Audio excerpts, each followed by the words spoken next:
Chers frères et sœurs, aujourd'hui nous fêtons Saint Joseph, l'époux de la Vierge Marie, et c'est une grande solennité. Je voulais commenter au début de cette journée avec vous le premier verset de l'évangile d'aujourd'hui qui dit ces choses-là. Jacob engendra Joseph, l'époux de Marie, de laquelle fut engendré Jésus, qu'on appelle le Christ. Alors vous voyez, on se situe à la toute fin de la grande généalogie de Jésus dans l'évangile de Saint Matthieu, et donc on a un tel qui engendra un tel engendra un tel engendra un tel. Il y a toute cette répétition qui semble infinie quand on l'écoute à la messe de tous les parents de Jésus. Voilà, toute cette incarnation de Jésus dans l'histoire. Et du coup, on est vraiment attentif aux petites différences dans cette grande répétition. Et là, tout d'un coup, au lieu d'entendre Joseph engendra Jésus, on entend Joseph l'époux de Marie, de laquelle fut engendré Jésus qu'on appelle Christ.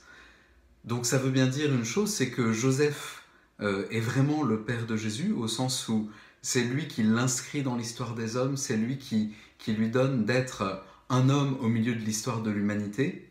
Et en même temps, il y a dans ce verbe de laquelle fut engendré le Christ, dans ce passif qu'on appelle un passif divin, c'est-à-dire qui, de manière invisible, montre l'œuvre de Dieu, il y a en même temps comme une dépossession de Joseph de ce qui est normal dans la paternité humaine.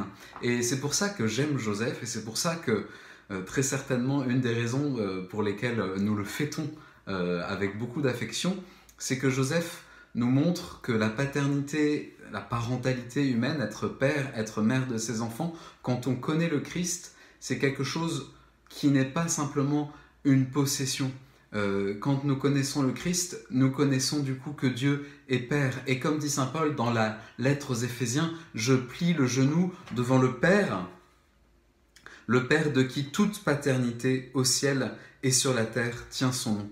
Quand nous sommes chrétiens, quand nous sommes disciples du Christ, nous savons qu'il n'y a qu'un seul Père, qui est le Père éternel, le Père qui engendre le Fils. Et nous tous qui, tout au long de notre vie, vivons nos relations de famille, nous savons, grâce à cette bonne nouvelle que Dieu est Père, que la paternité, la maternité, les relations de famille que nous entretenons en particulier envers les plus jeunes sont des relations de service. Et comme j'aime à le dire souvent, on voit qu'une relation de paternité ou de maternité est réussie quand l'enfant est complètement éduqué et qu'il n'est plus dépendant au sens psychologique, financier, affectif de ses parents. C'est alors que, ensemble, le père, la mère, l'enfant sont finalement des frères et sœurs devant le seul Père de qui toute paternité tire son nom. Alors merci Saint Joseph de nous rappeler que dans notre vie humaine, les relations de paternité, maternité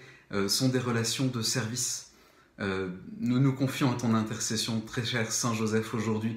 Nous te confions notre pays, nous te confions notre paroisse. Je te confie chacun des papas de notre paroisse pour qu'ils puissent vivre ce temps de proximité avec les enfants comme un temps de grâce. Saint Joseph, prie pour nous, prie pour la France, prie pour notre paroisse. Et n'oubliez pas la messe qui va être célébrée tout à l'heure et qui sera retransmise à partir de 11 h sur notre canal YouTube. Bonne journée, à bientôt.